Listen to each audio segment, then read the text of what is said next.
Hello students, welcome to online session. See, in today's session we are going to complete types of price elasticity of demand, which we have already started in the previous session. See, first one is perfectly elastic demand.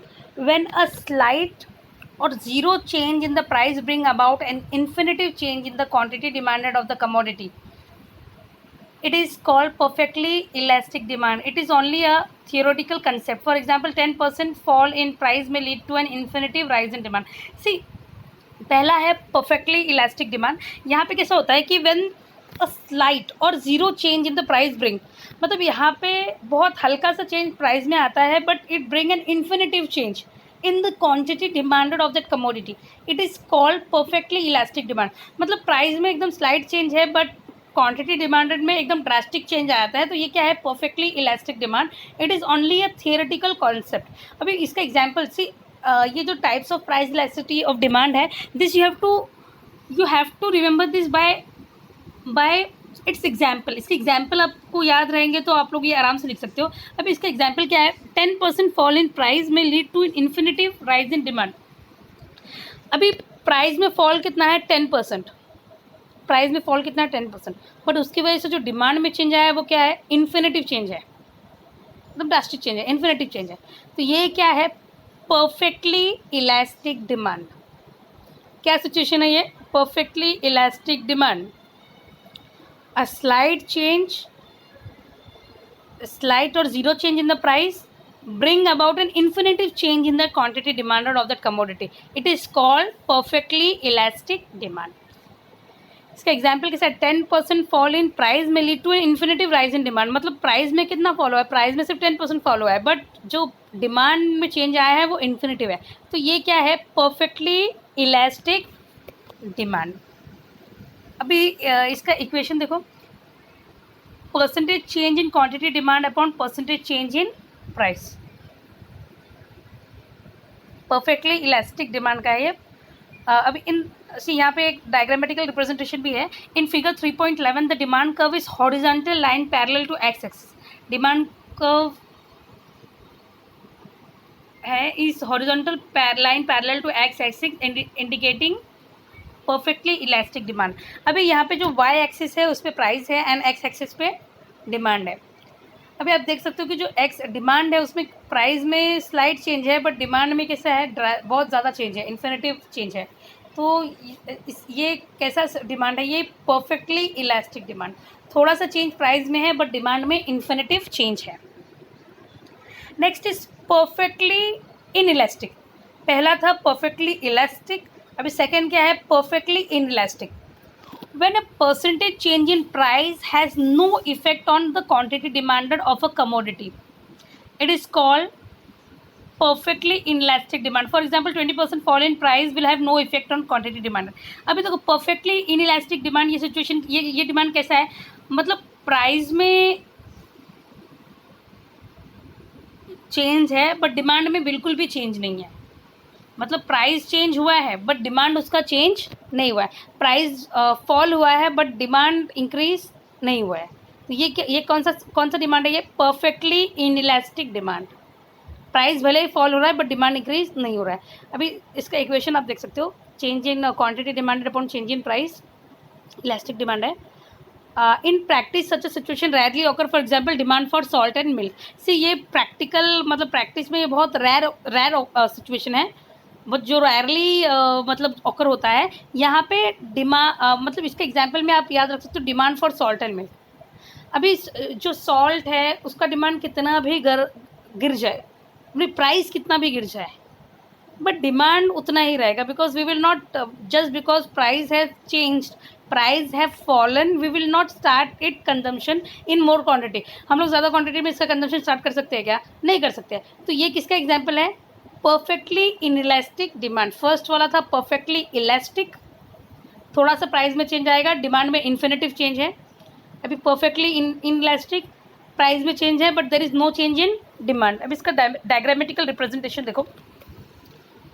In figure 3.12 when price rises from OP to OP1, when price fall from OP to OP2, demand remain unchange.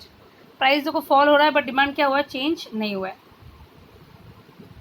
Therefore, demand curve is vertically straight line parallel to y axis indicating perfectly inelastic. अभी next है unitary elastic demand. अभी यहाँ पे जितना price में change आया है उतना ही डिमांड में चेंज आ रहा है। When a percentage change in price lead to proportionate change in quantity demanded then demand is said to be unitary elastic. For example 50% fall in price of a commodity led to 50% rise in quantity demand. ये भी हमने पढ़ लिया था। अभी यहाँ पे ये कैसा सिचुएशन है, जितना प्राइस में चेंज आया है उतना ही चेंज किस में आ रहा है, डिमांड में आ रहा है। आप ये फिगर में देख सकते हो। In figure 3.3, when price fall from OP to OP1 50%, demand rises from OQ to OQ1, that is 50%. Therefore, slope of demand curve is rectangular hyperbole. अभी next है relative elastic demand.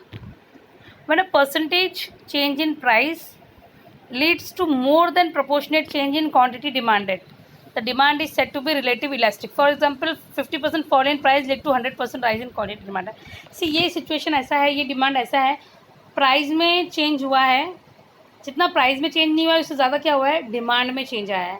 मतलब ये रिलेटिवली इलास्टिक डिमांड है। ये situation is relatively elastic. अभी इसके अब जैसे मैंने आपको स्टार्टिंग में बोला है, you have to remember this concept through its example. अब इस एग्जाम्पल में कैसा है, 50% fall in price leads to 100% rise in quantity. मतलब प्राइस कितना फॉल हुआ है 50% और क्वान्टिटी में कितना राइज आया है, क्वांटिटी राइज कितना हुआ है, क्वांटिटी डिमांड में कितना इंक्रीज हुआ है 100%। मतलब प्राइस फॉल 50% हुआ है बट उससे ज़्यादा कितना चेंज आया है डिमांड में, उससे ज़्यादा चेंज किसमें आया है, डिमांड में। अब इसका डायग्राम देख सकते हो। In figure 3.14 when price fall from OP to OP1 50%, demand rises from OQ to OQ1, therefore demand curve has a flatter slope.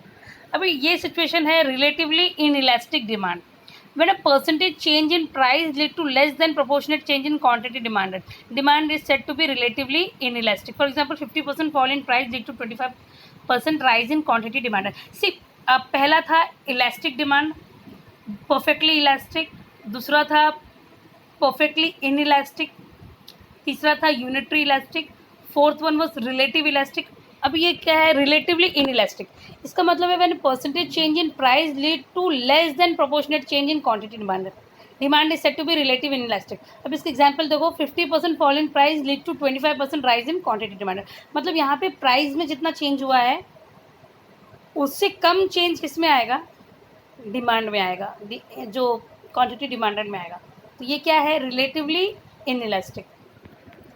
अभी आप फिगर में देख सकते हो। In figure 3.1, when price fall from OP to OP1, demand rise from OQ to OQ1, that is 25%. Therefore, the demand curve has steeper slope. अब देखो price जो है OP से OP1 आया है तो डिमांड कैसा हो गया है, OQ से OQ1 आया है। तो प्राइस जो है फॉल हुआ है 50% बट डिमांड राइज हुआ है 25%। तो ये क्या है, relatively, therefore demand curve is steeper slope and it is called as relatively inelastic. So we have done with types of price elasticity. हमने कौन सा टॉपिक कंप्लीट किया है, types of price elasticity. See, सबसे पहले हमने क्या किया था, टाइप्स ऑफ इलास्टिसिटी। अब टाइप्स ऑफ इलास्टिसिटी में आपने क्या देखा था, income elasticity, cross elasticity, price elasticity. अभी इनकम इलास्टिक के हिसाब से क्या होता है, इनकम इलास्टिसिटी के हिसाब से degree of responsive change in quantity demanded to change in the income only, due to change in the income only, other factor remaining same including price. तो ये क्या है, इनकम इलास्टिसिटी। मतलब यहाँ पे क्वांटिटी जो डिमांड हो रही है उसमें चेंज आ रहा है only because there is a change in income, other factor remaining constant। अभी क्रॉस इलास्टिसिटी में जो सब्स्टिट्यूट प्रोडक्ट है या कॉम्प्लीमेंट्री प्रोडक्ट है उसके वजह से जो प्रोडक्ट का डिमांड मतलब जो भी चेंज आया है, it refer to change in quantity demanded of one commodity due to change in price of other commodity. यहाँ पे एक प्रोडक्ट का प्राइस चेंज हो रहा है क्योंकि दूसरे प्रोडक्ट का क्या हो रहा है, एक प्रोडक्ट की क्वांटिटी डिमांड में चेंज आ रहा है। तो जो दूसरा प्रोडक्ट के प्राइस की वजह से। अभी मैंने हमेशा बोला है कि इसका जो एग्जाम्पल आपको क्या लेना है, फ्यूल का एग्जाम्पल लेना है। अभी फ्यूल में अगर फ्यूल के प्राइस में चेंजेस आएगा, मतलब आपका पेट्रोल है, डीजल है, उसके प्राइस में चेंज आएगा तो ऑटोमेटिकली कार के जो डिमांड है उस पर क्या होगा, इफेक्ट होगा। तो ये जो क्रॉस इलास्टिसिटी है, it refer to change in quantity demanded of one commodity due to change in the price of other commodity. अभी देखो इसके बाद है प्राइस इलास्टिसिटी।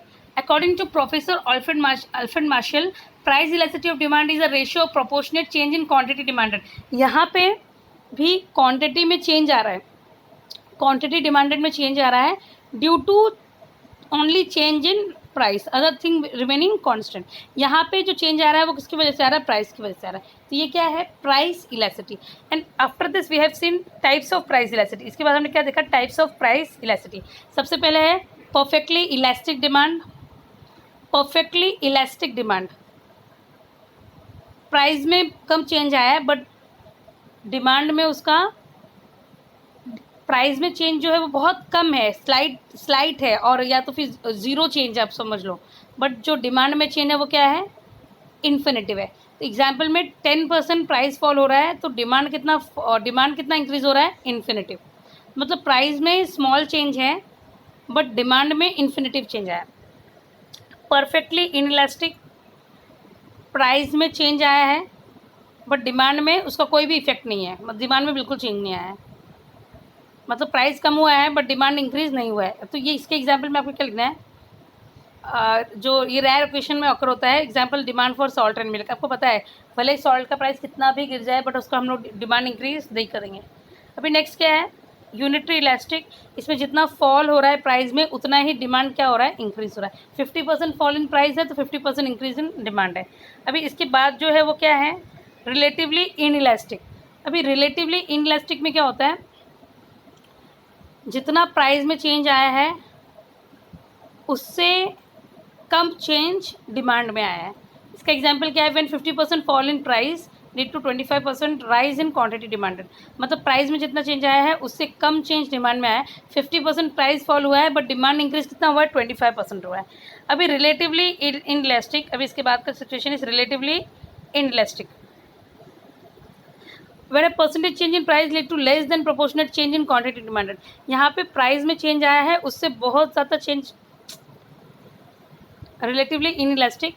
प्राइस में चेंज आया है उससे बहुत ज़्यादा चेंज किस में आया है, डिमांड में आया है। तो ये रिलेटिवली इनइलास्टिक है। मतलब 50% प्राइस चेंज हुआ है बट डिमांड कितना चेंज हुआ है, 25%। तो ये क्या है, रिलेटिवली इनइलास्टिक। एंड इसका जो है रिलेटिवली इनइलास्टिक। अभी रिलेटिवली इलास्टिक में क्या हुआ है, रिलेटिवली इलास्टिक में percentage change in price lead to more than proportionate change in quantity demanded. Perfectly elastic, perfectly ये क्या है, relatively elastic, right. Relatively elastic है। रिलेटिव इलास्टिक में जितना प्राइस में चेंज आया है उससे ज़्यादा चेंज किस में आएगा, डिमांड में आएगा। फॉर एग्जांपल प्राइस जो है वो 20% प्राइस कितना फॉल हो रहा है, 50% प्राइस फॉल हो रहा है बट डिमांड में कितना चेंज आया, 100%। तो ये कौन सा सिचुएशन है, रिलेटिवली इलास्टिक। अभी नेक्स्ट है रिलेटिवली इनइलास्टिक। अभी रिलेटिवली इनइलास्टिक में क्या है, when a percentage change in price lead to less than proportionate change in quantity demanded. यहाँ पे प्राइस में जितना चेंज आया है उससे कम चेंज किसमें आया है, डिमांड में। For example 50% fall in price lead to 25% rise in quantity demanded. So with this I would like to end this session. Hope things are very clear. Thank you so much.